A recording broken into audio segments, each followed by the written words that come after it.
Hello friends, আজকে আবারও একটা কেকের রেসিপি নিয়ে চলে এসেছি। কালকে তোমাদের সাথে ছানা মেওয়া আর নলেন গুড়ের একটা কেকের রেসিপি শেয়ার করেছি। তো আজকে আমি নিয়ে এসেছি ফ্রুট কেকের রেসিপি। তো আমি কৃষ্ণা আর তোমরা দেখছো Krishna cooking and blogging channel. তো ভিডিওটি প্রথম থেকে শেষ পর্যন্ত দেখতে থাকো। তো এখানে গ্যাসের মধ্যে একটা কড়াই বসিয়ে দিয়েছি। কড়াইয়ে দিয়ে দিয়েছি হাফ কাপ চিনি। এবার চিনিটা ভালো করে ক্যারামেল করে নিয়েছি। তারপর দিয়ে দিলাম হাফ কাপের কম একটু জল দিয়ে ভালো করে চিনিটাকে একটু গুলে নিলাম জল দিয়ে। এটাকে একটা বাটিতে নামিয়ে রেখে দিলাম। তো এখানে আমি কমলা লেবু নিয়ে নিয়েছি। এবার কমলা লেবুর জুস করে নিয়েছি একটা বাটিতে। এবার ড্রাই ফ্রুটগুলো ভিজিয়ে রেখে দেবো। তো এখানে আমি দিয়েছি কাজু, পেস্তা, চেরি, আমন্ড, কিশমিশ। এইগুলোকে আমি 2 ঘন্টা ভিজিয়ে রেখেছিলাম। তোমরা চাইলে এটা 4-5 ঘন্টাও ভিজিয়ে রাখতে পারো।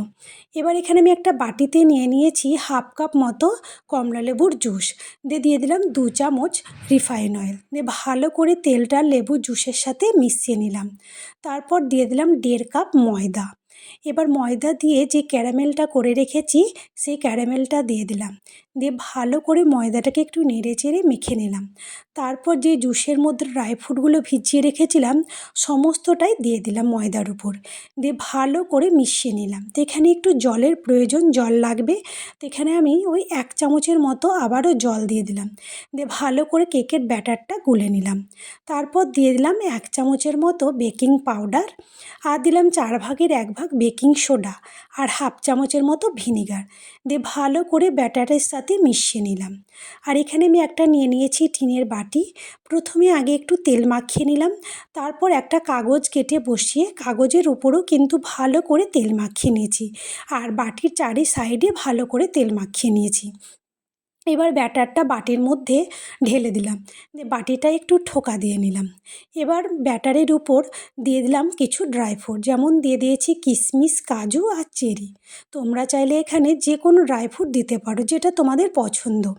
এবার গ্যাসের মধ্যে কড়াই বসিয়ে দিয়ে এটা আমি হাই হিটে 10 মিনিট ভালো করে গরম করে নিয়েছি। এবার কড়াইটা গরম করার পর এবার বসিয়ে দিলাম কেকের ব্যাটারটা। ঢাকা দিয়ে দিলাম। আর ঢাকনা যেহেতু একটা ছিদ্র আছে কাগজ দিয়ে বন্ধ করে দিয়েছি। আর এটা কিন্তু একদম লো হিটে 1 ঘন্টা আমি কেকটাকে বেক করে নিয়েছি। তো দেখো কেকটা কতটা সুন্দর হয়েছে আর অসাধারণ লাগছে দেখতে। তো এখন ফ্রুট কেক খাওয়ার জন্য আর দোকানে যেতে হবে না, বাড়িতেই তৈরি করে খাওয়া যাবে। কেকটা দেখেই বুঝতে পারছো যে কতটা সুন্দর হয়েছে, একদম দোকানের মতো।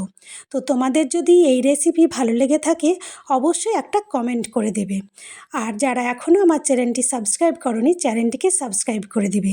তো আজকের মতো ভিডিওটা এখানেই শেষ করলাম। ফিরে আসবো নতুন একটি ভিডিও নিয়ে। বাই।